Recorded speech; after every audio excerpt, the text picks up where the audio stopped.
Buenas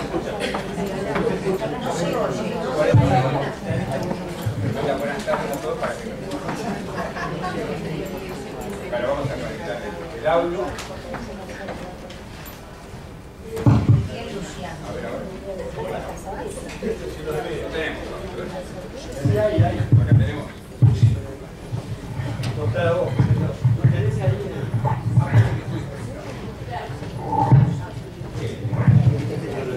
Bueno, ¿me escuchan ahora bien? Primero, y que es muy importante en el transcurso de esta reunión, celulares. Bajar el sonido o apagar. Porque no hay nada más molesto para un auditorio que empiece a sonar la marcha de Rolando avisando que hay una llamada.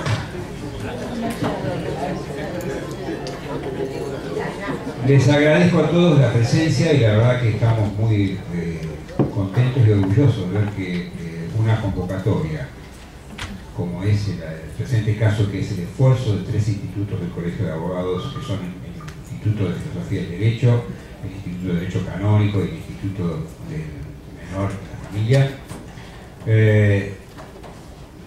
hayan unado esfuerzos para convocar a 2 pensadores fuera del ámbito jurídico, a la cual le sumamos una fuerte personalidad del ámbito del derecho, que es la doctora Flavia Giusti, a dos personalidades fuera del ámbito del derecho, pero de reconocida trascendencia en la comunidad, como son el rabino Ernesto Yatá y Monseñor Jorge Casareto, que ha sido obispo de la diócesis de San Isidro. Nosotros generalmente nos reunimos en el ámbito de este colegio de abogados para debatir temas que hacen a la practicidad o a la aplicación del derecho. Hoy el tema que nos ha convocado y que motiva este encuentro es la relación entre el derecho y la espiritualidad. Todos sabemos de alguna manera cuando empezamos a estudiar en la Facultad de Derecho que todo acto es el camino o es la búsqueda del camino hacia el bien. Y en el caso del derecho, la búsqueda del camino hacia el bien común es la justicia. Hoy nos van a ilustrar sobre aspectos que son esenciales al pensamiento, a la persona humana, a la reflexión y a la interrelación y la convivencia pacífica de todos los argentinos y de toda la humanidad. Vamos a tener la posibilidad de que ustedes hagan preguntas, pero vamos a entregar unos folletitos, unos papelitos para que la hagan de alguna manera breve y concisa y por escrito para poder satisfacer todas las inquietudes, de manera tal de que se vayan juntando las que tengan una temática común y un denominador común. Va a coordinar esta tarea la doctora Flavia Bagnetti, que es la dueña de casa, es la promotora de esta actividad. No sé si Flavia querés agregar algo más o cómo es el orden de exposición de los invitados. Les agradezco nuevamente a todos su presencia.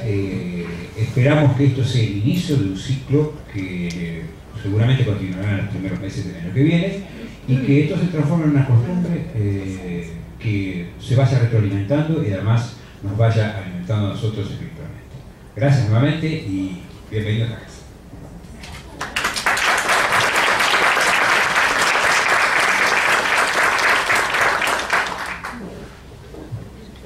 Bien, muchas gracias por haberme invitado. En realidad, cuando la doctora me invitó a participar y me habló de la justicia esencial, le pedí que me explicara de qué se trataba, porque me era difícil entender el término.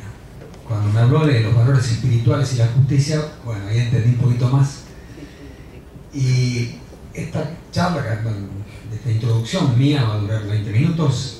Podría haberlo encarado de muchas maneras, pero me pareció, a ver, ¿qué les parece a ustedes?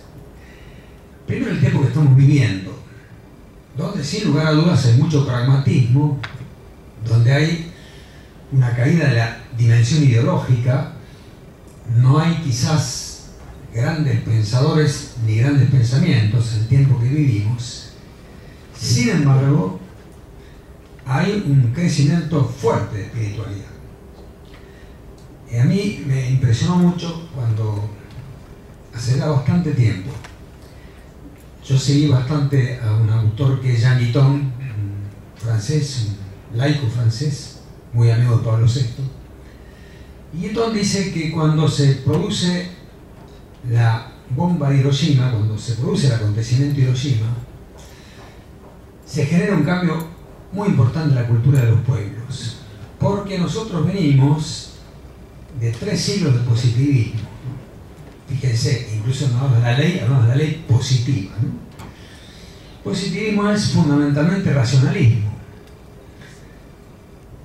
Y esos 3 siglos fueron 3 siglos donde hubo un paradigma que era el progreso. Se iba detrás del progreso. A la humanidad le interesaba progresar. Guiton dice esto: cuando explota la bomba de Hiroshima, por primera vez de una manera universal, se toma conciencia que el progreso se puede volver contra el hombre. Hasta ese momento, progreso y bondad eran prácticamente sinónimos. Y el progreso implicaba mucha dimensión científica, un exceso de racionalismo, y a veces una reducción de la persona a lo racional. Es decir, lo que no podía ser demostrado es como que no existía. Cuando se produce ese momento fuerte, según él, ¿no es cierto? Pero a mí me gustó esta explicación, ¿no es cierto? La bomba atómica genera la posibilidad de que se repiense si el progreso no tiene que estar regulado, la idea del progreso no tiene que estar regulado por otros valores que están por encima de ese paradigma que es el progreso en sí mismo. Y empieza, según un tiempo para la humanidad donde por sobre lo racional va a primar lo existencial. De hecho, fíjense, en la posguerra en Europa aparece todo el movimiento existencialista, que es un movimiento muy humano, porque no se mira tanto las esencias, sino las realidades. ¿Cómo existimos? ¿Qué buscamos? Aparece con mucha más fuerza el ideal de la felicidad, que a veces se va a encaminar bien y a veces se va a encaminar mal. A veces se va a encaminar hacia el ideal de felicidad nada más que en la posesión de bienes, nada más que en una especie de un fuerte materialismo, o se va a encaminar por el hecho de existir bien, de tener una buena existencia. Y es donde entonces empiezan a aparecer nuevamente los valores espirituales. Y estamos en este momento, yo creo que estamos viendo un momento de la historia que a veces no somos del todo conscientes, de una resurrección de lo espiritual.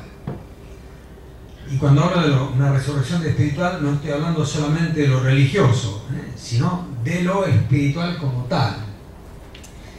Nosotros, en los grandes místicos, fíjense, normalmente la concepción de la persona humana estaba basada nada más que en el alma y en el cuerpo. Los místicos hablan de alma, cuerpo y espíritu. ¿Y esto qué quiere decir? Y el espíritu sería como aquella esencia de la persona, aquel núcleo íntimo de lo personal, donde, por ejemplo, se da el diálogo con Dios. Los místicos son hombres y mujeres que han tenido experiencias justamente de comunicación con Dios muy fuerte, y esto en la Biblia aparece acá. El hermano Rabino sabe mucho más del Antiguo Testamento que yo, pero ya en el Antiguo Testamento aparecía a esos hombres y mujeres que tienen una comunicación con Dios muy fuerte, ¿no? El mismo Moisés, que no podía, y cuando bajaba del monte, al haber estado en contacto con el Dios glorioso, le hacía irradiar de una manera tal esa gloria de Dios que los judíos no podían mirarlo porque se enceguecían, ¿no es cierto? Ese contacto místico con Dios, ¿no?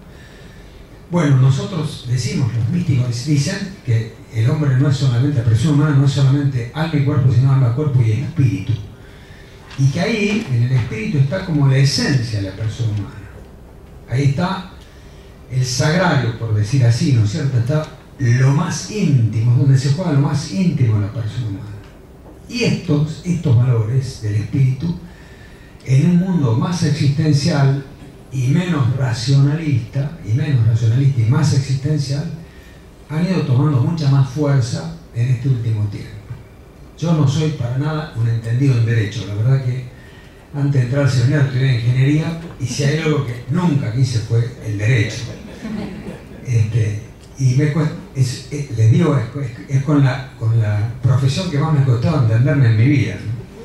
He terminado mis últimos años de obispo, se ha complicado tanto la vida en la iglesia que yo tenía en el despacho hablaba un abogado, no sé si anda por acá, Martín Sánchez, porque fue el que me invitó, no sé si está Martín por acá.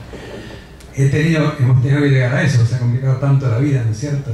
Fíjense, para llevar adelante, esto como digresión, ¿no es cierto? Llevar adelante obras de solidaridad y obras de caridad, hay que tener un abogado al lado, si no, no se puede llevar adelante las obras de caridad. Es terrible esto, ¿no? Es terrible la dimensión del pragmatismo que estamos viendo. Fíjense. Pero sin embargo, en ese pragmatismo, porque claro, los hechos humanos no son, digamos así, uniformes, ¿no es cierto? Los hechos humanos son una sucesión de vivencias y una convivencia, por decir así, de situaciones, y al lado de este materialismo tan fuerte, de este consumismo tan fuerte, de este hedonismo tan fuerte, al lado de esto, y quizás por contraposición con estas dimensiones, aparece el valor de lo espiritual. Y estamos viendo un tiempo de mucha espiritualidad. Vuelvo a insistir, fíjense, lo religioso está tomando un cuerpo mucho mayor, y lo religioso, el hecho religioso como tal, nos ha llevado, y esto ha sido una transformación fuertísima en la Iglesia a partir del Concilio Vaticano II, el diálogo con los hermanos de otras religiones, ¿no? El diálogo con los hermanos judíos, el ecumenismo con los otros cristianos, ¿no es cierto? Es decir, toda esta dimensión de lo espiritual, de alguna manera, en la concepción de Juan Pablo II estaba ahí, y alguna vez se lo expresó así, ¿no es cierto? Él, cuando preparó la llegada del siglo XXI, decía que en el siglo XXI la gran disyuntiva que iba a darse era esa: lo espiritual o lo material, una opción por lo espiritual o por lo material, que esa va a ser la gran opción del siglo. Y entonces, fíjense que aunque nosotros, los religiosos, podamos estar cuestionados, aunque puedan aparecer muchos cuestionamientos, sin embargo hay un crecimiento del diálogo y del encuentro de las religiones, y un peso de las religiones en el orden cultural, a mí me parece, mucho más fuerte que en la etapa racionalista que se vivió, yo creo que hasta el año 80, el 70, 80, la dimensión racionalista tuvo mucha fuerza, y en estos últimos 20, 25 años hay este renacimiento de lo espiritual con tanta fuerza. Esto para ubicarnos en el contexto de lo que estamos hablando y por qué fíjense, este tema de espiritualidad y justicia es un tema que hace 10 años ni se les hubiera pasado por la cabeza planteárselo. El derecho es un derecho positivo, fundamentalmente es una regulación de los hechos que acontecen. De alguna manera, la verdad es lo que ocurre, la verdad es la realidad.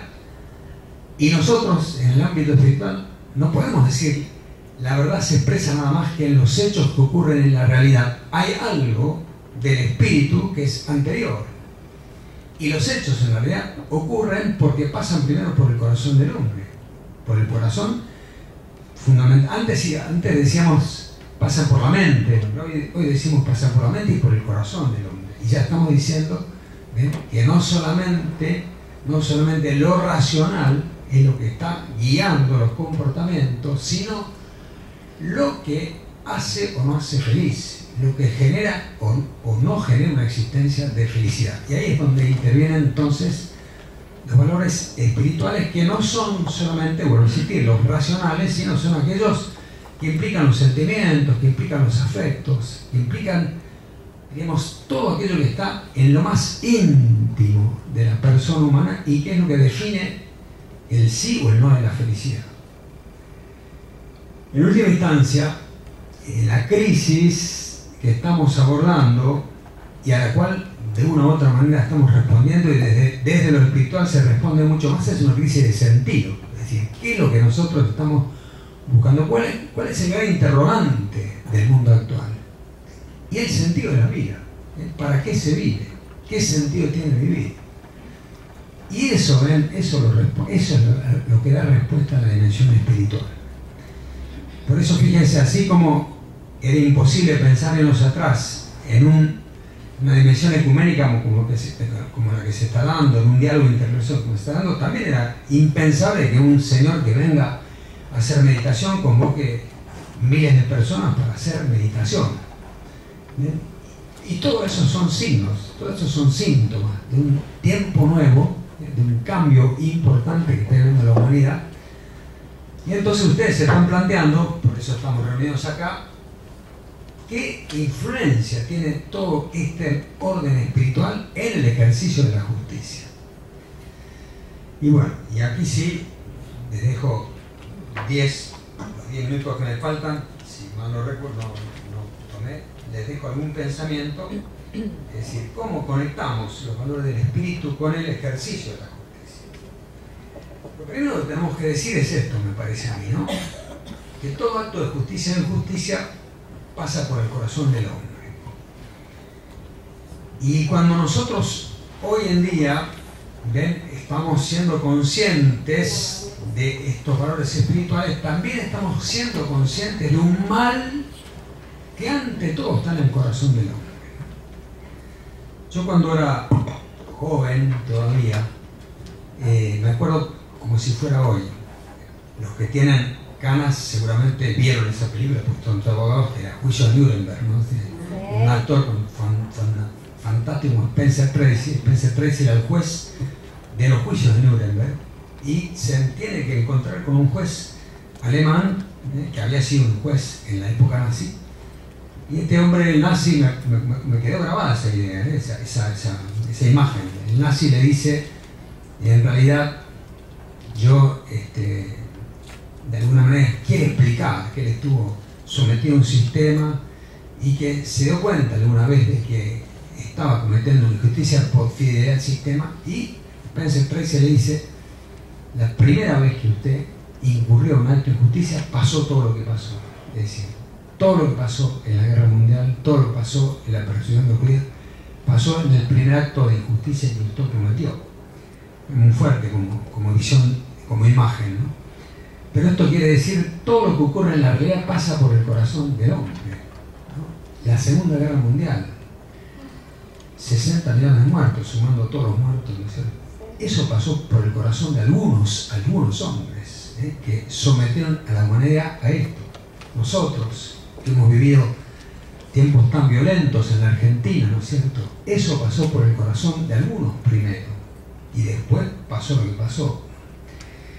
Y esto, ven, esta conciencia hoy justamente es mucho más fuerte porque estamos en un momento de mayor espiritualidad. Hoy a nadie se le ocurriría que para obtener justicia tengo que ejercer la violencia.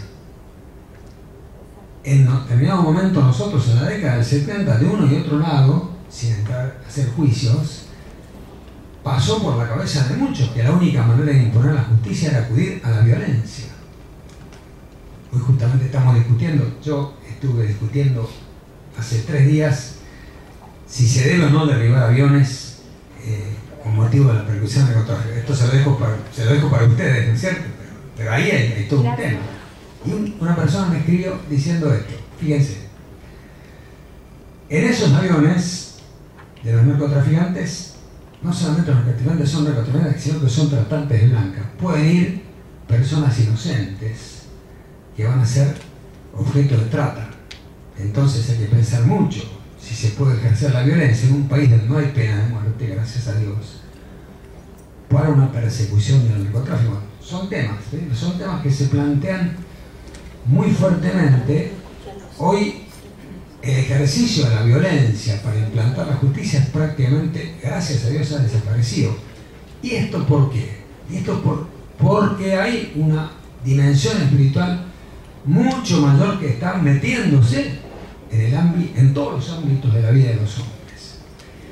Entonces nosotros, fíjense, cuando nos encontramos en la realidad y tenemos que ejercer la justicia, nos encontramos que toda esa realidad de mal, el narcotráfico, por ejemplo, pasa en primer lugar por el corazón de las personas. Hay una problemática espiritual en esos señores que han inventado esta manera de vivir bien a costa de la perversión y de la corrupción de tantos, ¿no? Y eso pasa primero por el corazón, no es simplemente un hecho de la realidad. Entonces, todo acto de justicia y de injusticia, ante todo, tiene una base espiritual. Y por eso es tan importante que la justicia no sea simplemente la aplicación positiva de unas leyes que sin duda alguna tienen que existir, y las leyes en última instancia existen porque el mal es una realidad que está en el corazón del hombre, ¿no? Si tuviéramos una especie de paraíso terrenal no habría necesidad de leyes. Las leyes son justamente una consecuencia del pecado, de la dimensión pecaminosa de la humanidad. Y entonces, toda esa realidad de mal tiene un origen espiritual, y la justicia tiene que tener en cuenta esto. Porque en última instancia, la misión de la justicia es la conversión del injusto. Es que el injusto llegue, al aplicarle justicia al injusto, uno está reivindicando a la sociedad justa, pero está tratando de convertir al injusto. Y la conversión del injusto, y esto es importantísimo, no es simplemente la aplicación de una ley, no puede basarse en la aplicación de una ley, ni en la condena del injusto, sino también en su bien espiritual, Nosotros esto lo comprobamos mucho con la pastoral carcelaria, ¿no? Gracias a Dios en la diócesis hay una pastoral carcelaria importante, tenemos cárceles ahora en el Camino del Buen Aire, y nos damos cuenta, es decir, hasta qué punto la reincorporación de esos jóvenes, casi todos son jóvenes lamentablemente, la reincorporación de esos jóvenes no se puede lograr nada más que con la aplicación de la justicia, sino con todo un trabajo, sobre todo en el espíritu, que le lleve a repensar, a la reflexión, a una valoración de lo laboral, una valoración de lo educativo. Es decir, hay todo un proceso espiritual de conversión necesaria para que esa persona pueda realmente reinsertarse en el orden social. Y por eso es tan importante, me parece a mí, este tema. Y es tan importante este tema también entre los argentinos, porque después de tanto tiempo que hemos estado enfrentándonos los argentinos, yo creo, sinceramente, que si no hay una conversión de los argentinos a determinados valores espirituales, no vamos a llegar a esta ansiada reconciliación de los argentinos. En última instancia, quizás sea una visión un poco, no sé si decir simplista, bueno, es la visión de un sacerdote, ¿no? Es mi visión, la de un sacerdote. En última instancia, en la sociedad argentina también hay un problema espiritual. Es un problema de desencuentro, es un problema de no acordar. No podemos acordar los argentinos. Y ahí hay una carencia de valores espirituales. Normalmente, además, yo lo experimento en mi propia persona, cuando pasan los años, uno tiene la tentación de vivir más del pasado, del recuerdo, que del futuro. Y uno de los grandes problemas que tiene la Argentina es que cuando no tenemos proyectos de futuro, estamos haciendo mucho más hincapié en el pasado del que necesitaríamos hacer, porque no tenemos un proyecto claro de futuro. Y un proyecto claro de futuro no es simplemente, un tema de ejercicio de la justicia, sino que es, ante todo, un acuerdo en qué tipo de país queremos y qué tipo de felicidad queremos para los argentinos. Y ahí también es una problemática espiritual que está en el sustrato de nuestro futuro, ¿no es cierto? Bien, yo con esto les dejo, creo que una introducción. Los oradores que me van a hablar son especialistas en la materia. Yo quería plantear un poco la cosa la cuestión de una manera más genérica para que entendamos que esto que estamos tratando es importantísimo y tiene una extraordinaria actualidad. Bueno, muchas gracias.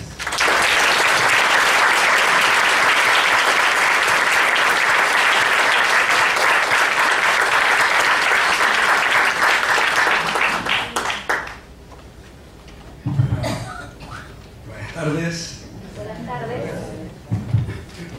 La verdad deben admitir que animarme a hablar después de Monseñor Casareto ya es un acto de heroísmo.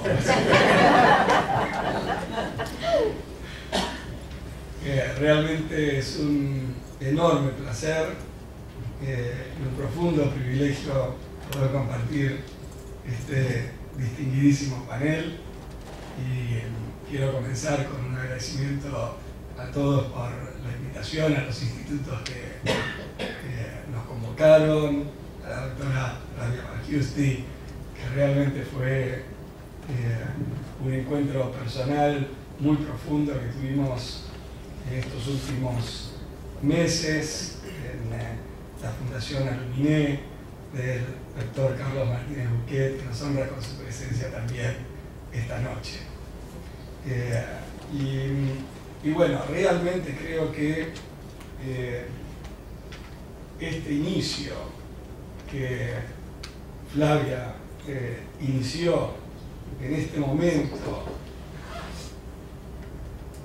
en este lugar, creo realmente que es algo de una trascendencia y una importancia histórica muy difícil de medir todavía. Nuestra presencia acá, creo que simbólicamente es monumental, porque podemos decir que desde el origen de la modernidad hasta hoy realmente estamos viviendo y estuvimos viviendo históricamente en el mundo occidental en un paradigma determinado. Y realmente estamos en una transición histórica de paradigmas. Venimos de un mundo y vamos a otro mundo. Y es una aventura tremenda del espíritu para estar nosotros todos realmente vivenciando esta transformación. Porque tenemos todas las bendiciones realmente de la modernidad. Y realmente las sentimos en nuestras vidas cotidianas, ¿no es cierto? Las libertades, los derechos, y gracias a Dios también en la Argentina. Grandes libertades y grandes derechos. Somos realmente un país privilegiado, con muchas bendiciones, a pesar de todos los problemas que tenemos. Y mucho más ahora que el Papa es argentino. Símbolo de que esta es la hora de América Latina y en particular de la Argentina para mí. Y creo que es muy trascendente el orgullo que nos trae y la esperanza que nos trae. Y cómo la imagen de un ser humano trayendo un mensaje espiritual puede conmover a toda la humanidad. Antes el dicho era: lo único que nos falta a los argentinos es tener un papa argentino. Ya lo tenemos. Ya lo tenemos. Así que la potencia que tenemos, y abordando el último punto del Monseñor, que tenemos que en la Argentina descubrir esa dimensión espiritual, que eso implica realmente ir a nuestra propia esencia como nación, preguntarnos qué es aquello que nosotros podemos contribuir a toda la humanidad, para qué fuimos nosotros elegidos como pueblo y como nación, con todas las bendiciones que hemos tenido, que nos han constituido como nación. El pluralismo, la cultura europea de tantas comunidades tan diversas que vinimos aquí y que encontramos la bendición y la oportunidad para desarrollarnos como nos desarrollamos. Así que creo que realmente, primero y ante todo, desde el lugar del agradecimiento y el reconocimiento de aquellas dimensiones de la vida que nosotros hemos logrado gracias a la modernidad, es que desde ese lugar de fuerza y de sentido de potencia que tenemos, podemos abordar los enormes problemas que la modernidad también nos generó como seres humanos y que son conocidos por todos nosotros y que los vivimos también día a día. El problema del ser humano, sin duda alguna, es la civilización. La civilización es un problema. Es lo que en ese afán de civilizarnos generamos sistemas que luego nos encarcelan, nos agobian y no podemos desarrollarnos como seres humanos. Entonces creo que la conciencia está presionando sobre nosotros para esta transformación espiritual. Y sin duda alguna, el lugar del derecho y de la ley y de la justicia es el lugar clave a donde socialmente y colectivamente tenemos que debatir y hablar y dialogar y comunicarnos para hacer transformaciones que realmente tengan un efecto fuerte en la vida real, concreta de todos los seres humanos. Por eso esta invitación al diálogo entre estas dos disciplinas, por un lado el derecho y por otro lado la religión y la espiritualidad, que sabemos que esto generó en el título de la charla de hoy, en el título del encuentro, derecho y espiritualidad. Hay quienes tal vez aquí de nosotros preguntamos, ¿por qué derecho y no ley? ¿O por qué espiritualidad y no religión o religiosidad? Bueno, les digo, cuando uno empieza a explorar este tema, se va descubriendo las enormes complejidades. Por eso hoy a la noche, queridos amigos, es solamente un inicio, un comienzo de un camino que realmente tiene atesorado para nosotros un montón de promesas y bendiciones para el futuro. Pero es un trabajo que vamos a tener que realizar, ¿no es cierto?, muy delicadamente y muy cuidadosamente a partir del encuentro constante, permanente, y renovar el diálogo y estudiar seriamente las implicancias de cada palabra que nosotros utilizamos, porque cada palabra está cargada de significados, de historia, de espiritualidad, ¿no es cierto? ¿Y qué más que un ámbito jurídico y de ley para comprender la centralidad de lo sagrado de la palabra? Porque cuando vemos un texto sagrado, que para nosotros es sagrado, porque tiene espíritu, y la ley y los textos jurídicos están llenos de espíritu, yo digo.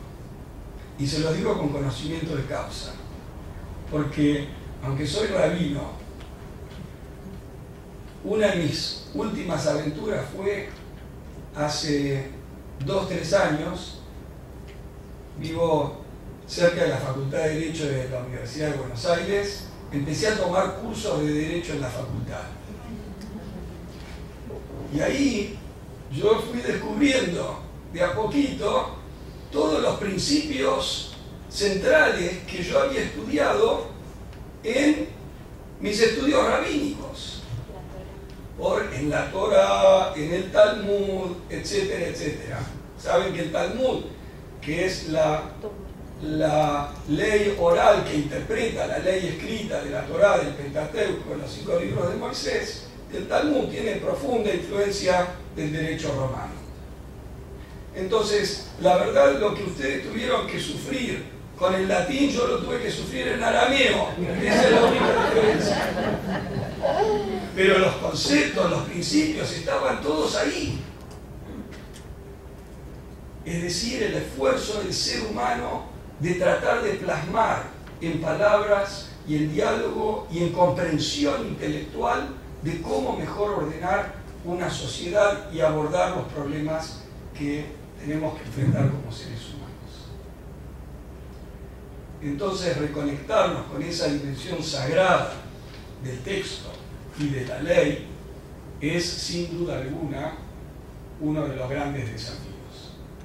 Y eso es a lo que estamos siendo convocados, porque sin duda alguna la dimensión espiritual y sagrada, aunque está en el texto, somos nosotros con nuestro espíritu los que la podemos reconocer y los que lo podemos extraer. Esto es lo que llamamos en hebreo midrash, exégesis, es decir, pedirle que el texto nos enriquezca cada vez que lo leemos. Y así le ponemos vida al texto de la ley. Así el texto de la ley revive y se renueva en cada lectura. Y reconozcamos que la exégesis y la lectura del texto es siempre una escritura también. ¿Por qué? Porque cada lector lee una cosa distinta y ahí está la libertad nuestra de cómo leer y cómo interpretar. Toda lectura es una interpretación y esto en el judaísmo está muy concientizado. Los rabinos sabemos que cuando vamos al texto sagrado vamos para crear algo y para sumar a la tradición que recibimos y legar a la próxima generación algo que nosotros aportamos y contribuimos a ese diálogo intergeneracional y a ese crecimiento espiritual de la humanidad. Entonces la responsabilidad de los que tienen depositada en su investidura la función de interpretar la ley y de hacer la ley, de aplicar la ley, es la función más sagrada que existe en la sociedad.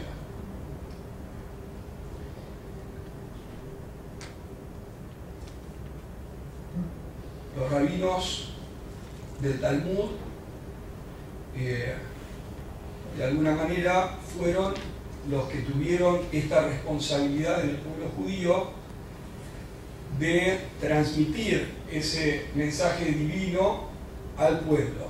Y saben que en el judaísmo hay dos dimensiones. La dimensión vertical, que es la dimensión espiritual, lo que nos conecta al Creador con los seres humanos, y la dimensión horizontal, que es generar esa justicia entre nosotros, porque al fin de cuentas el mensaje bíblico es que se lo encuentra a Dios solamente a través del ser humano, a través de nuestra relación entre nosotros. No hay espiritualidad ni relación entre nosotros y Dios si no hay un sentimiento de lo sagrado del ser humano, de nuestro prójimo. Por eso, la Biblia tiene una cosa bastante paradojal, que es, el segundo mandamiento Dios dice, no haráis imágenes de Dios enfrente mío. Segundo mandamiento, no podemos hacer imágenes. Pero paradójicamente, ¿quién fue el primero en hacer una imagen de Dios? Dios mismo. Cuando creó al hombre, al ser humano, al hombre, a la mujer, al ser humano, lo creó a su imagen y semejanza. ¡Qué paradoja! ¿Cuál puede ser el mensaje de esa paradoja bíblica? Sin duda alguna que el mensaje es, para nosotros realmente tener una espiritualidad y conectarnos con lo divino, con lo superior, debemos tener la conciencia que el único camino es a través de la justicia entre todos los seres humanos. Entonces los dos van de la mano. No hay espiritualidad sin justicia. Imposible. No hay espiritualidad sin ética. Este es el mensaje, sin duda alguna, de la revelación bíblica. Esta ley, esta justicia, se funda en la libertad del ser humano y es para proteger la libertad del ser humano. Acá podemos decir que la ley siempre tiene una historia, al mismo tiempo que la ilumina. Cada pueblo tiene una ley, pero antes que esa ley se crea, hay una historia. Entonces tenemos que conocer nuestra historia. Como ejemplo que vengo a contribuir de la experiencia histórica del pueblo judío, nosotros como pueblo nacimos en Egipto, en la servidumbre, en la esclavitud. Es decir, antes de llegar a aceptar la ley, tuvimos que salir de la esclavitud. Tenemos que ser seres humanos libres para poder aceptar la ley y tener la responsabilidad de recibir la ley y de vivir la ley. Y la ley siempre tiene como objetivo supremo el proteger la dignidad del ser humano. Siempre cuando hay una, digamos, una condena, no es porque la persona viola la ley que hay que condenar, es porque hay un ser humano que sufrió, que fue dañado, y ese ser humano es el que pide que haya justicia. Entonces, realmente vuelvo a remarcar, el momento es hoy, el lugar es donde estamos hoy. Este es el encuentro de lo más sagrado que como seres humanos, nosotros, en esta coyuntura en la que vivimos, somos convocados para el trabajo más sagrado que podemos estar realizando en este momento. Es un enorme privilegio que estemos todos aquí y para nosotros.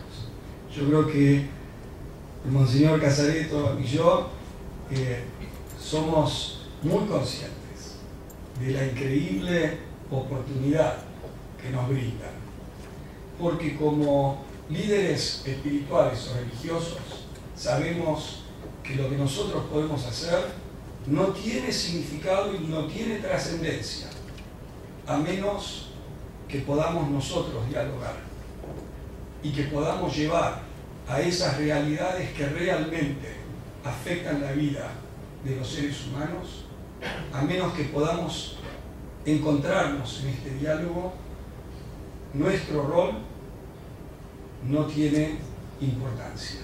Y ese es el mensaje que nosotros recibimos de nuestras propias tradiciones religiosas.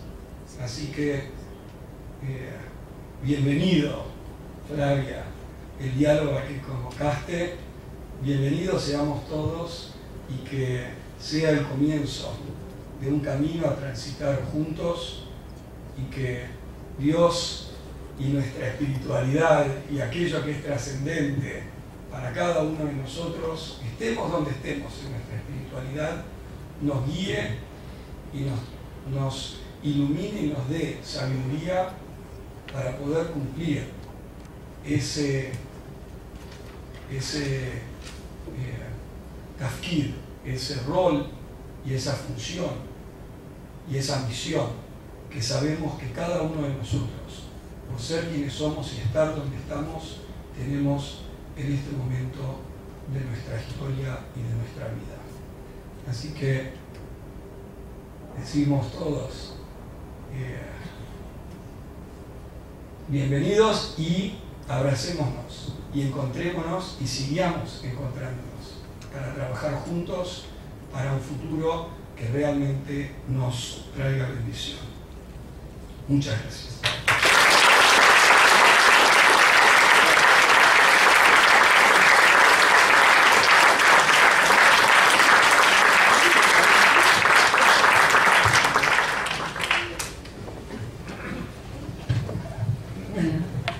Muchas gracias, Ernesto, y bueno, nunca he tenido semejante honor en un panel en esta casa, que es nuestra casa, como tenerlo al Monseñor Casareto y a Ernesto, ya está. Quiero agradecer también a esta casa porque ha demostrado ser una casa de hombres de fe, porque cuando llevé el proyecto al Consejo, yo llevaba argumentos, pero nadie me preguntó, me dijeron adelante con el proyecto. Después fui a hablar con mis compañeros de los institutos de Derecho Canónico y Filosofía del Derecho, y tampoco me preguntaron, me dijo adelante, no solo adelante, me dijeron que sean los primeros encuentros, habrá otros encuentros. Así que realmente el primer adelanto de este encuentro es que la fe existe y que esta es una casa de hombres de fe. Quiero también agradecer al doctor Fugareta, que es mi maestro de hace 35 años, que tengo la bendición que me ha acompañado a lo largo de la vida, diría yo, y a Carlos Martínez Busquets, que también me enseñó que la espiritualidad también es trabajar con nosotros. Con él hicimos durante un tiempo, trabajamos los casos de la Defensoría y también fuimos a institutos penales, así que él también me enseñó que la espiritualidad era práctica y le agradezco muchísimo, así que es una bendición. También tenerlos a mis papás acá es una alegría. Ellos me han dado raíces en la vida y también me dieron la libertad para pensar, así que estoy muy agradecida a mis padres. Y no siempre tengo la oportunidad de tenerlos acá, así que aprovecho. Bueno, yo voy a bajar unos escalones de lo que escuchamos y voy a hablar de mi práctica. 35 años trabajando con niños, con familias, con jóvenes en conflicto con la ley. He sido jueza de menores, como ustedes saben, y he pasado por distintos ámbitos, la Defensoría de Niños del colegio y otros ámbitos. Y siempre me llamó mucho la atención el sentido de justicia que tenían los niños. Cuando uno estaba dispuesto a escucharlos, a escuchar a las familias, uno se da cuenta que tienen sentido de justicia desde muy pequeños y buscan lo que es justo. Y eso que para mí era una intuición, hoy está demostrado por las neurociencias. Hay distintos estudios, uno de la Universidad de Washington, donde encuentra que los niños tienen sentido de justicia desde los 15 meses de edad. Pueden distinguir lo que es justo y lo que no es justo. Y acá en Argentina tenemos a Sebastián Lipinas, que tiene un trabajo muy interesante sobre el impacto de la pobreza en el desarrollo neurocognitivo de los niños. Y una de las conclusiones de los desarrollos que él hace, a mí me pareció trascendente, porque dice que el mesosistema de normas y valores es lo que hace que el cerebro evolucione. O sea, un cerebro desnutrido puede revertirse, pero un cerebro donde el medio ambiente no tenía normas y valores es difícil de volver atrás. Con lo cual a mí reforzó esta idea de lo importante que es la norma, de lo importante que son los valores en el desarrollo de los niños y la familia, y cómo los chicos tienen sentido de justicia desde muy chiquitos. También desde la psicología, hace 2 semanas atrás, acá en el colegio tenemos un seminario, hacemos todos los años, de criminología juvenil, los jóvenes y la ley se llama, porque justamente analizamos cuál es la problemática de los adolescentes y la ley, tanto los jóvenes en conflicto con la ley como aquellos que no lo son. Y estuvo acá el doctor Jesús Sandivaras y nos explicaba muy claramente cómo en la familia hay 2 aspectos, el aspecto nutricio y el aspecto normativo. El aspecto nutricio es todo lo que hace que los chicos puedan crecer, la comida, el afecto, los estímulos, todo lo que le vamos dando. Pero hay otro aspecto que es el normativo, que son los límites, cómo ponemos los límites. Y él nos contaba, y después lo confirmaba, por ejemplo, acá está Fanny Hofer, que también es terapeuta familiar, y me comentaba lo mismo, que 20 años atrás las patologías que encontrábamos eran de neurosis por un exceso de función normativa sobre la nutricia. Y hoy lo que estamos encontrando es violencia por un defecto de lo normativo sobre lo nutricio. O sea, lo que está fallando en este momento es la capacidad de los padres, de la comunidad, de las escuelas, de poner límites y de comprender qué límite es amor. Porque una de las cuestiones importantes que nos dicen desde la psicología Winnicott en su desarrollo sobre deprivación y delincuencia, y también lo dice Ana Freud, y también lo dice la terapia sistémica, es que finalmente la ley se introyecta, la ley se internaliza a través del amor y la empatía. O sea, que no es solamente la ley, la del límite externo, que dice esto está mal y castiga, sino hay algo más, que es el amor, lo que vinculiza que los chicos puedan introyectar la ley y nosotros también. Eso me llevó a pensar a mí que esa baja vivencia de la ley está estrechamente relacionada con niveles de violencia. Y que este tipo de amor, me gusta pensar qué tipo de amor era, lo hemos pensado en Aluminé la semana pasada, también hemos conversado sobre eso. Y en un principio yo pensé, es el amor materno, es el amor paterno, porque los padres quieren que los hijos, a través de los límites, se cuiden de los demás y también se cuiden de sí mismos, y que tengan valores para la vida, para ser autónomos. Pero después me di cuenta que es el primer amor que nace en la familia, este amor que yo llamo amor normativo, no le encontré otra palabra mejor.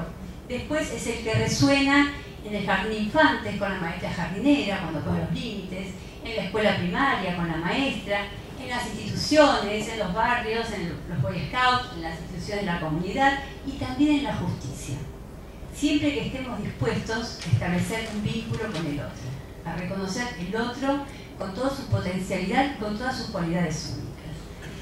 Y este amor normativo no solo está presente en los niños, está presente en las instituciones también. Si es que nosotros pensamos que la norma nos cuida unos de otros, pero sobre todo la norma nos cuida de nosotros mismos, de lo que nosotros mismos somos capaces de hacernos. Y también está presente en la pareja, en la autorregulación del deseo, y también está presente en la comunidad, en los amigos, y es una cualidad del amor que da libertad, que permite experimentar, pero que cuida y preserva la vida. Y últimamente como sociedad nos estamos carentes de este amor. Lo vemos como la ley exterior que castiga, o buscamos permanentemente que alguien nos venga a decir lo que tenemos que hacer y lo que no tenemos que hacer, pero poco construimos este tutor interno, esta ley interna que nos sostiene en la vida y que nos cuida de los otros, pero fundamentalmente nos cuida de nosotros mismos. De manera que, bueno, acaba esta idea del amor normativo hasta que encuentre una idea mejor. También, otra punta del tema, lo encontré, yo pertenezco a la Asociación de Magistrados del Mercosur, y hace 2 años que venimos trabajando un documento, que es el documento de justicia adecuada para los niños.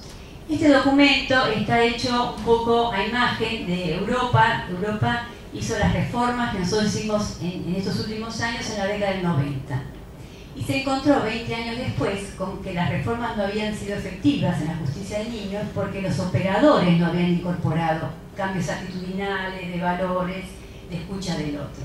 Entonces se vieron obligados a hacer las reglas de Estrasburgo, de la justicia amigable para los niños, para impulsar de vuelta este cambio, donde se hace una justicia más humana con los niños. Y nosotros hace 2 años empezamos a viajar por todo el país haciendo talleres para armar este documento de justicia adecuada para los niños en la Argentina, y después lo llevamos al Mercosur con nuestros socios del Mercosur. De hecho, mañana hacemos en este colegio el precongreso de la Asociación Internacional de Magistrados, que va a ser en marzo en Foz de Iguazú, y donde vamos a llevar este documento de justicia adecuada para los niños. Pero el punto es que me puse a pensar, ¿qué pasó? Que hemos cambiado las leyes, hemos incorporado todos los tratados de derechos humanos, hemos actualizado procedimientos, cada vez tenemos más protagonistas en los procedimientos, son más refinados, más sofisticados, implican a más personas. Y sin embargo, estamos perdiendo el sentido de justicia. Los niños están perdiendo que en estos procedimientos se va el sentido de justicia. Y que los tiempos procesales no son iguales a los tiempos subjetivos de los niños.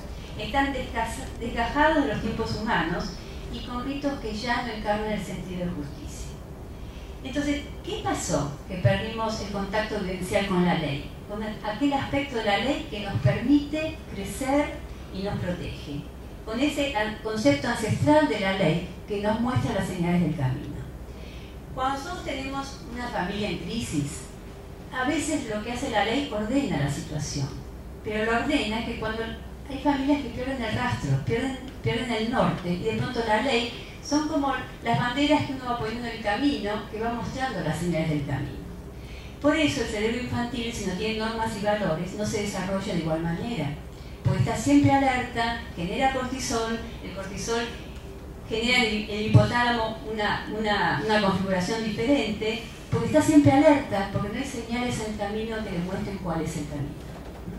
Entonces, la ley ordena a las familias, ordena a los individuos, y en mi experiencia personal, cada vez que aparece la ley, algo se apacigua, algo vuelve a configurarse, cada uno va tomando su lugar.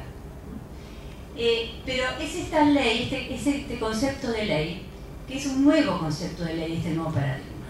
Si nosotros tomamos el concepto de, nuevamente retomando la idea de los paradigmas, Ana María Llamazares, que es investigadora del CONICET, que trabaja el tema del paradigma, dice, hay un paradigma de la ley que fue la etapa del disciplinamiento, ¿no? La Edad Media, el disciplinamiento de los cuerpos, de las mentes, la hoguera de las brujas, etcétera, ¿no? Donde se disciplinaba el cuerpo o el espíritu, se pretendía con eso.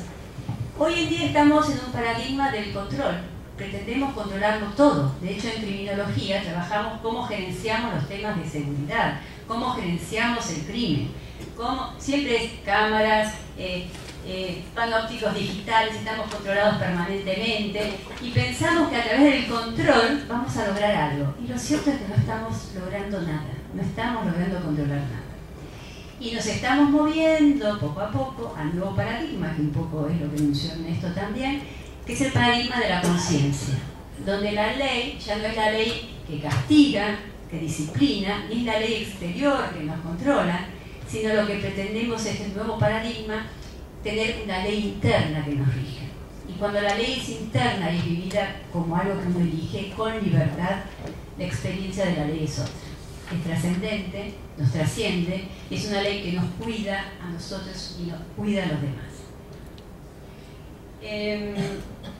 Pero esta cuestión tiene que ver también con el sentido. Han hablado del sentido y yo ahora voy a retomar el tema del sentido. Antes de ayer salió un artículo en La Nación muy interesante donde confirma lo que nosotros ya veníamos intuyendo. Las estadísticas nos muestran el porcentaje de muertes prevenibles en niños y jóvenes. Es increíble, pero un 66% de la franja etaria entre 15 a 20 años, a 24 años, las muertes son evitables y tienen que ver con violencia, accidentes, adicciones y suicidios. Especialmente el suicidio tiene el 24% en la franja de 15 a 19 años. Un vocero de la SAP, de la Sociedad de Pediatría, dijo, la cantidad de suicidios es espeluznante. Y así es. Nosotros lo veníamos detectando, pues son cifras negras, todas muchas estadísticas, pero poco se habla de esto, de cómo está aumentando el suicidio, no solo juvenil, infantil aunque no lo creo. De manera que lo que tendremos que preguntar, y Miguel Especho lo hace en un artículo muy interesante de ese día, es ¿qué está en juego el sentido de la vida? Y sobre todo, ¿qué valores necesitamos para vivir? Porque si estamos mirando las estadísticas de la muerte, nos tenemos que preguntar qué valores son necesarios para vivir. Y estamos viviendo una situación social de desangelamiento, ¿no? Donde no ofrecemos responsabilidad y tampoco cuidados a los jóvenes. Pero fundamentalmente lo que está fallando es el sentido. ¿Dónde está el sentido? Lo mismo está para nosotros los adultos, ¿dónde está el sentido? Es un poco lo que Víctor Frank trabajaba, nos decía con el sentido de la vida, la búsqueda del sentido. Pero hoy ya es trascendente y hoy ya no nos queda horizonte si no nos abocamos a esto ahora. Por eso ese nexo tan esencial entre la búsqueda del sentido y la espiritualidad, y también lo que los niños y jóvenes están mirando en nosotros en esa búsqueda del sentido. De manera que, bueno, nos hemos especializado mucho en todos los campos de la vida humana. También es auspicioso que están emergiendo nuevas islas de conciencia. Por ejemplo, la ecología, la cosmología, las neurociencias, los derechos humanos en nuestro campo, la resolución alternativa de conflictos, la mediación, la justicia restaurativa, la victimología, las cuestiones de género, el tercer sector. Digamos, son todos núcleos de nueva conciencia que se están abriendo camino en el nuevo paradigma. Sin embargo, como en todo cambio de paradigma, conviven nuevos campos más sutiles y más cargados de sentido con prácticas que corresponden al sistema anterior. Por ejemplo, yo observo que hay un desbalance entre derechos y deberes. Estamos en sociedades muy voraces de derechos, que está bien que estén, pero no hay un suficiente equilibrio con las responsabilidades y los deberes. Es como que de eso no hablamos nada más que los derechos. Y los chicos necesitan que nosotros hablemos de derechos, pero también hablemos de deberes. A mí me llamó la atención, acá está Mirta, que es jueza de responsabilidad penal juvenil, y ella me contaba de casos de chicos donde se les da probation para que trabajen, por ejemplo, en un comedor escolar. Termina la probation y los chicos siguen trabajando en el mismo lugar, porque es la primera vez donde se sienten útiles a alguien, donde no están todo el tiempo dándole, sino que ellos pueden dar algo. Y a veces perdemos el equilibrio de esta sociedad entre el dar y el recibir. También en el dar mucho y no abrirnos a recibir, hay un desequilibrio ahí que no es justo. Entonces, nuevamente poner este acento sobre estas cuestiones que a veces nos polarizamos mucho hacia un lado y no somos capaces de tomar también lo que es el otro polo, en este caso las responsabilidades. En la misma línea, Amartya Sen, que es economista y filósofo, premio Nobel de Economía del año 98, en su libro La idea de la justicia, no se plantea él qué es la justicia, como hace Rawls, sino que él se plantea cómo reducir la injusticia. Y él dice, la injusticia es injusticia cuando no se puede hacer algo para evitarlo y no lo evitamos. Eso es injusticia. Cuando algo sucede y algo podríamos haber hecho para evitarlo. Y él estudia qué pasa en las sociedades que no estamos pudiendo evitar generar más injusticia. Y él hace un razonamiento muy interesante. Dice, los derechos humanos son, ante todo, un posicionamiento ético. No podemos reducir los derechos humanos a leyes, a reglamentos positivos, a leyes positivas, sino que para ser efectivos necesitan un posicionamiento ético. Es lo que lo amplía. Porque además, ese posicionamiento ético excede las leyes. Y son las ONG, los que trabajan en las comunidades, las corrientes de opinión, los blogs, todo lo que se difunde, eso también es generación de derechos humanos y no solo de derecho positivo. Entonces, los derechos humanos requieren creatividad para su eficacia. Este es también un concepto del nuevo paradigma. Necesitamos creatividad. La creatividad no se reduce al efectivo ejercicio del derecho positivo, sino que requiere de creatividad en todos los campos. Y por otro lado, reconocer el estatuto ético de los derechos humanos y no encerrarlo en el estrecho reducto de la legislación. Ahora, les voy a decir algunos elementos que yo pensé para decir qué es la justicia esencial. Un poco, es una idea muy sencilla que viene de esto. Yo advierto que los chicos tienen sentido de justicia, quieren justicia y a veces estamos perdiendo la posibilidad de transmitirle esta esencia de la justicia. Yo creo que una justicia esencial hay que tener presencia con el otro, fomentar la empatía y el respeto por la diversidad y los tiempos de cada uno. A veces hacemos procedimientos, estamos presentes, pero no estamos presentes, no miramos al otro que tenemos enfrente, no establecemos un vínculo, no establecemos un contacto visual, no lo estamos escuchando. Yo siempre digo, escuchar a los chicos no es hacer lo que los chicos quieren, no, pero es estar presente para ellos. Hay un pedagogo brasileño, se llama Gómez da Costa, que tiene un libro que se llama Pedagogía de la Presencia. Y él ha trabajado mucho con jóvenes en conflicto con la ley. Y finalmente lo que funciona es la presencia, es establecer ese vínculo, que repito, es el amor normativo, ese vínculo a partir del cual puede transmitirse lo esencial y también puede transmitirse esta idea del proyecto de vida. Entonces, tener presencia con el otro, fomentar la empatía y el respeto por la diversidad y también los tiempos de cada uno. Respetar las voluntades y acompañar, pero acompañar ¿de qué manera? como catalizadores de las energías aún no desplegadas de quienes atraviesan situaciones de crisis. Acompañar no es sustituir la voluntad del otro, no es decirle lo que el otro tiene que hacer, sino tener esta paciencia, este rol de acompañamiento, donde uno lo que hace es tratar de que el otro despliegue sus potencialidades. Alinearnos con el sentido de justicia a través de su invocación y evocación, aunque aún no seamos plenamente conscientes de los distintos planos a los que llegan. Es lo que decía Ernesto. Hay un plano que es horizontal, que es vertical, miramos para arriba y invocamos justicia. Pero hay otro plano que es horizontal, que es la justicia con el semejante con el que tenemos al lado. A veces solo ese gesto de mirar para arriba y después desplegarlo hacia los costados es todo un movimiento también del alma. Y finalmente nosotros tampoco sabemos esa justicia a cuántos planos llega. Nosotros a veces pensamos que hablamos con un niño, con la familia, pero ese acto de justicia llega a la escuela, llega a la comunidad, llega a los hermanos, llega a la familia. Es como una onda expansiva. También tenemos que observar nuestros patrones de pensamiento. Si algo tenemos hoy es que el conocimiento rápidamente es obsoleto. Cada 2 o 3 años cambia el conocimiento. Nos hemos formado, yo siempre digo, habitamos instituciones del siglo XIX que son piramidales, nos formamos en universidades del siglo XX y habitamos realidades del siglo XXI. Eso nos confronta al desafío permanente de cambiar nuestra mente cuantas veces sea necesario para adecuarnos a las realidades cada vez más fluidas, más cambiantes. Y si no tenemos la plasticidad mental para hacerlo, en neurociencia se habla mucho de plasticidad neuronal, no vamos a poder confrontar ni comprender esta realidad. Entonces tenemos que observar nuestros pensamientos y pasar de una mente dialéctica a una mente dialógica y multidimensional. Hoy no hay legalidad, hay legalidades. Cuando ustedes van a los barrios o cuando tienen una población o ven a los clientes, no hay ya una legalidad, hay distintas legalidades. Entonces tenemos que sintonizar con cada banda de legalidad también para encontrar el sentido en esa legalidad, porque esa legalidad está al orden también de una pertenencia, ¿no? a donde ellos están. Y si no comprendemos esto, mal podemos influir sobre eso. No juzgar, valorar los procesos de integración y evolución de la conciencia. Esto es muy interesante, porque yo siempre decía que aún siendo jueza no había que juzgar, porque no podemos juzgar la subjetividad del otro, la historia del otro. Solamente podemos valorar. Y es muy interesante esto de valorar, que cada uno está en un estadio diferente de conciencia. Yo digo que en estos chicos Dios se expresa de una manera mucho más dramática que en nuestras vidas.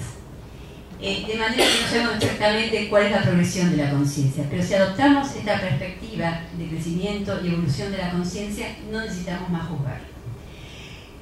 Reconocer la divinidad esencial de todos los seres, focalizar los procesos y dejar en un segundo plano los eventos. No se trata de más control, sino de más conciencia. Estamos en una sociedad donde las imágenes nos bombardean todo el tiempo, los estímulos también, y donde todo son fotografías. Millones de fotografías que nos pasan todo el tiempo, pero no nos permiten nuestra mente armar los procesos para comprender qué es lo que está ocurriendo. Y si no comprendemos, mal podemos abordar la realidad. Entonces, nuevamente, tomar distancia de los eventos y empezar a ver los procesos, los movimientos que hay detrás de esto.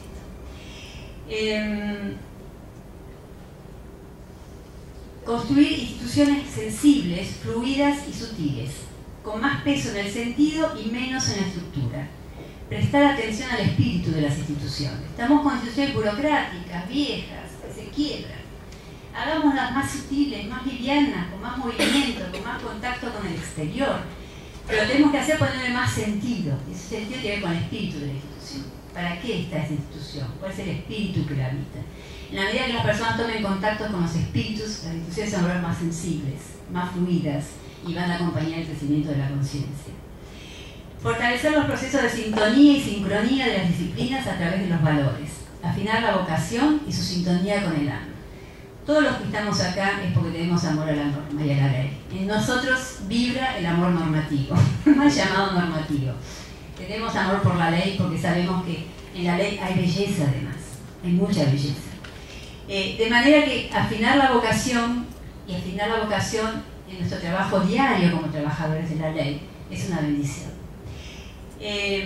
Valorar los rituales y las formas como dimensión sagrada portadora del sentido. Hemos abandonado los rituales y sabemos que los rituales transportan sentidos, los símbolos están plenos de energía. Entonces, volvamos a valorizar lo que significa una audiencia, el rol de cada uno, el lugar del otro.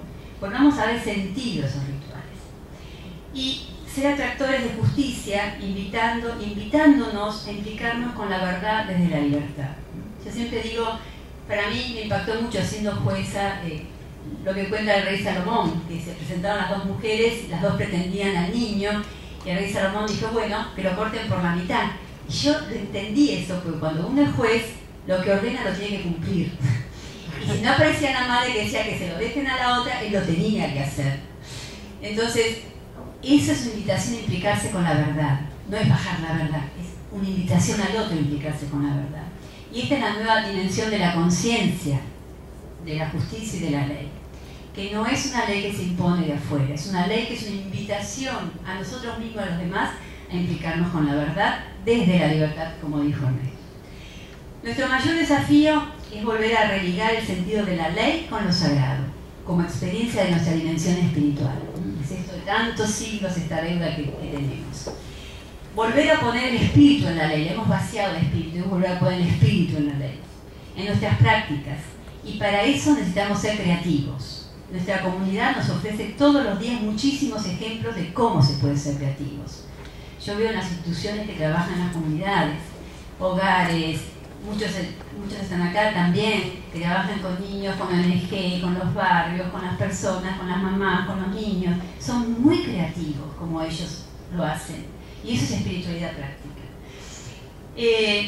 Déjenme finalizar y explicitando mi intención en este día. Yo deseo que de este ámbito podamos ser un foco de irradiación de justicia y de paz para nuestra comunidad. Para esto necesitamos no predicar, sino vivenciar la ley como un aspecto trascendente de nuestra vida. Después de todo, somos seres espirituales transitando una experiencia humana. Gracias.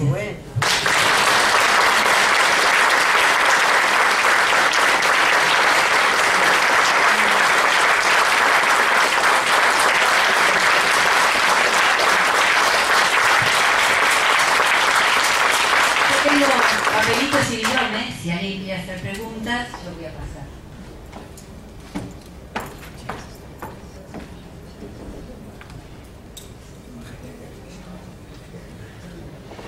¿Alguien quiere hacer una pregunta? ¿No? ¿Cuándo va a ser el próximo encuentro? La pregunta.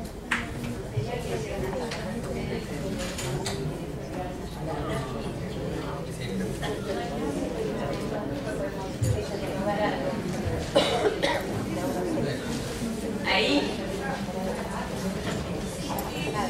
mencionaron muchos temas fundamentales del siglo XXI que viene del siglo XX, que es la falta del sentido de la vida, el absurdo de la vida y la necesidad de construir ese sentido.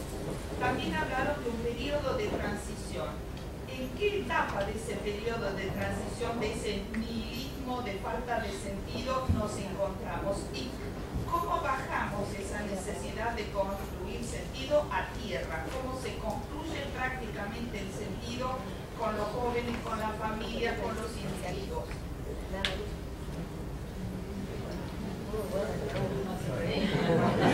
Buena pregunta. Sí, totalmente. Sí, siempre es muy difícil dar normas de comportamiento, ¿no? Yo tenía unas cuantas cosas anotadas aquí, pero fíjense, el ejemplo de Jesús. Jesús, por ejemplo, en un momento determinado se encuentra con los mercaderes en el templo y los expulsa con un látigo. No les pega a ellos, sino que tira las mesas abajo de arriba. En un sentido de indignación muy fuerte en Jesús, ¿no? Sí, la indignación, que es una reacción lógica ante la injusticia. La doctora nos acaba de decir que los chicos ya tienen ese sentido de justicia desde niños y los chicos se indignan. Yo mismo me recuerdo haberme indignado en el colegio por algún acto de injusticia. La indignación, que es un primer paso, es una reacción natural frente a la injusticia. Si queda en eso, genera actitudes de resentimiento, ¿no es cierto? Y queda nada más que en una especie de explosión. Si el sentimiento de indignación se canaliza, por ejemplo, como decía el rabino, en lo comunitario, se canaliza de modo tal que ese sentimiento produce contagio a otros para que ejerzamos la justicia. Si ese compromiso se hace estable y firme, digo, si todo eso va pasando en el orden personal, es, para mi gusto, como le encontramos un sentido a la vida. Es decir, a ver, lo que Jesús nos vino a enseñar es que hay que amar a Dios por sobre todas las cosas y al prójimo como nosotros mismos. Y uno se pregunta muchas veces, ¿qué es ese tema del amor, ¿no? La respuesta que uno encuentra en el mismo Jesucristo es el compromiso de la vida. Es decir, entonces, respondiendo parcialmente a la pregunta, ¿cómo se hace para enseñar un sentido de justicia? Y ante todo, una vida comprometida. En la medida que los jóvenes, los niños, encuentran vidas comprometidas, van como asimilando o asimilando las respuestas a esa pregunta que todos tenemos en el corazón y que, gracias a Dios, ¿no es cierto?, en este tiempo se pone tan de manifiesto, ¿cuál es el sentido de vivir, ¿no? Y el sentido de vivir se expresa ante toda una misión que nos lleva adelante, que en el caso de los matrimonios será la misión de esposo, de padre, de madre. En el caso de un sacerdote, de un rabino, también, además de la vida familiar, la vida comprometida con la misión. La misión en el orden de la solidaridad en la vida de la sociedad, ¿no es cierto? Es decir, en última instancia las respuestas, por lo menos las respuestas espirituales del cristianismo, siempre van por vidas comprometidas, Y uno encuentra sentido a la vida en la medida que fila una misión. Y la misión es un compromiso firme, Juan Pablo II lo define así, ¿no? Compromiso firme y perseverante. Compromiso firme y perseverante detrás de un bien. Cuando él decía el bien común, expresaba así la solidaridad, ¿no? Entonces, a mí me parece que también ustedes que ejercen justicia, tanto los que están unidos, están comprometidos en la justicia en sí misma, porque están en la justicia actuando, como los que practican la profesión liberal, ¿no es cierto? En la medida que la gente descubre que hay un compromiso personal con lo que se está llevando adelante, que está la persona comprometida y no se está solamente detrás de un bien económico o detrás de un lucimiento personal, sino que hay un compromiso con lo que se está llevando adelante, ahí se está cumpliendo la misión. Y eso es lo que, para mi gusto, expresa de una manera más clara la respuesta a esta búsqueda de sentido, ¿no? Sí, o sea, creo que la pregunta, por una muy buena razón, es una primera pregunta que surge de nuestro encuentro y de nuestro diálogo.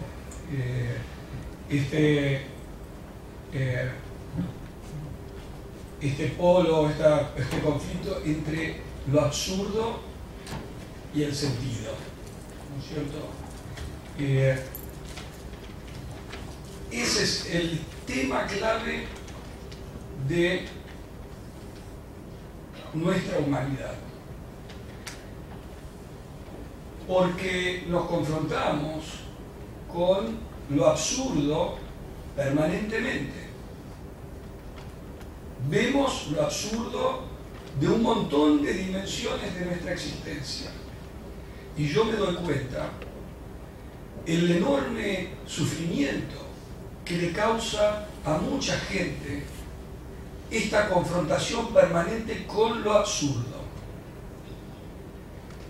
casi con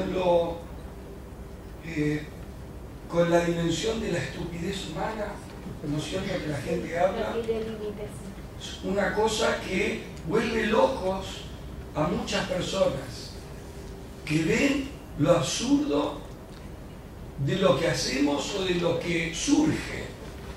Entonces, esta confrontación con la dimensión de lo absurdo en el ser humano es fundamental. Por algo, el existencialismo, al cual se refirió el Monseñor Casareto, tiene como tema central el problema del absurdo. ¿Y qué responde el existencialismo? Que ahí donde está lo absurdo dado, porque el existencialismo, especialmente el existencialismo secular, da por sentado que no hay un significado y un sentido objetivo de la vida, que el sentido lo tenemos que crear nosotros, y nosotros le vamos a dar significado y sentido a la existencia. Desde una perspectiva, yo diría, religiosa o espiritual, la perspectiva es existencialista, pero va un poco más allá del existencialismo secular, porque planteamos que es verdad que nosotros no podemos comprender lo que vivimos y no conocemos realmente el significado y el sentido profundo de todos los momentos que vivimos y todas las experiencias por las cuales vamos pasando. El mundo está lleno, en realidad, de significado y de significados que nos trascienden y que nosotros no podemos comprender. Hay una dimensión de misterio en la existencia que va más allá de todas nuestras comprensiones. Cuando terminamos del proceso de conocer, ahí comienza el proceso del asombro y de maravillarnos frente a todo lo que sí comprendemos. Y esta experiencia de ir entendiendo y comprendiendo más cosas que antes no comprendíamos y que no le veíamos sentido, pero ahora se lo vemos, es lo que nos da la fe y la pauta de que aún aquellas cosas que nos parecen que no tienen sentido, tal vez con un esfuerzo espiritual superior podemos ir encontrando cada vez más el sentido que nos ha sido dado. El ser humano, cuando no se conecta con el sentido, pierde algo de la esencia de su humanidad. Nosotros, por definición, somos seres en búsqueda de sentido y en necesidad de sentido. ¿Por qué? No porque es un deseo irracional nuestro, sino porque hay algo en nuestra naturaleza inefable, más profundo que nuestra conciencia aún, que nos impulsa a esa búsqueda de un sentido superior y trascendente. Entonces, podemos decir que más allá del misterio hay un sentido trascendente con el cual nosotros nos podemos conectar, que podemos vislumbrar. Eso nos da fe, significado, esperanza, también paciencia, pero sí nos enmarca en un orden espiritual que realmente puede ser una fuente de bendición para nosotros y para todos los que están en nuestro entorno. Eso yo creo que hace que cuando el ser humano busca algo más allá de lo humano, algo que trasciende al humano, nosotros llamamos lo divino, el ser humano se transforma en más humano. Somos humanos cuando aspiramos a aquello más que humano. Y si no, caemos desafortunadamente en aquello que es menos que humano. Y no somos humanos. No atendemos a la esencia de nuestro ser. Porque el ser humano se define no biológicamente en relación con otros seres inferiores, sino espiritualmente con aquello a lo que podemos aspirar. Porque no nacemos humanos, nos hacemos humanos. Y yo creo que ahí es por ese camino donde buscamos este sentido de la vida. Yo quería agregar una cosita más, y es que en los cambios de paradigma siempre hay una masa crítica que está mirando lo que viene. Digamos, también es muy importante sintonizarnos con lo que viene y no mirar para atrás nada más que criticando lo que es. Lo que es. Tenemos que estar enfocados a lo que viene, sintonizarnos y vivir algo de eso que viene. En la medida que nosotros lo que viene empecemos a vivenciarlo hoy, eso lo vamos a transmitir a los demás. Y no por predicar, por vivencia, por haber trascendido en eso. Así que también sintonicémonos con lo que viene.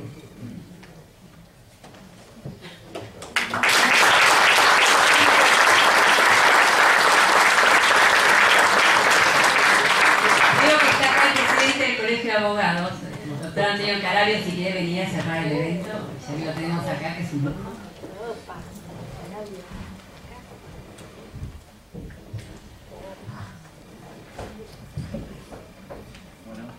Un hombre de fe.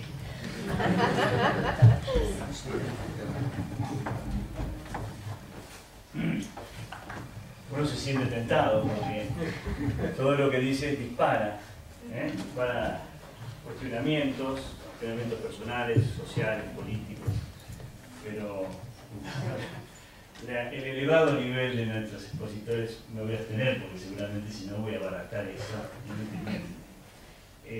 Nosotros estamos muy agradecidos, fundamentalmente porque aspiramos a tener distintos puntos de vista, distintos prismas, distintos puntos y lugares de llegada, caminos, ver la cuestión de distintos planos, porque si no, esto, la ley, la norma, el derecho, la vida social, se convierte en una cuestión cerrada, unidireccional, ideológica, lo cual para nosotros, por lo menos los que trabajamos dentro del campo del derecho y fundamentalmente los que transitamos por los institutos de investigación y de conocimiento del derecho y estudio del derecho acá en el Colegio de Abogados, nos colocaría en una situación empobrecida. Nosotros creemos que cuanto más tensión en el análisis de las cuestiones, más rico es el resultado. Por eso somos el único colegio de abogados, no porque tengamos un fuerte impacto religioso en la zona, porque estemos cerca de la catedral, o porque somos el único colegio de abogados que aborda el tema religioso como un tema también que nos permite conocer desde ese ángulo y poner en crisis la cuestión que estamos analizando. En este sentido, saben que tenemos un Instituto de Derecho Canónico. En este sentido, además, queremos agradecerle a Flavia que tome el riesgo, porque no es fácil asumir este tipo de convocatorias. Hay que arriesgarse, porque para que ustedes sepan, porque veo que el auditorio es heterogéneo, no hay gente sobre derecho, dentro del derecho, abordar las cuestiones del espíritu no es sencillo. No es sencillo. Fundamentalmente porque nosotros tenemos un espíritu positivista, no en términos científicos positivistas, sino por el funcionamiento de la ley como norma positiva que regula nuestras vidas. Entonces, es un riesgo y hay que asumirlo. Nosotros las cuestiones que trae Flavia siempre las apoyamos porque tienen seguramente un sesgo de calidad incuestionable. Sí, muchas gracias.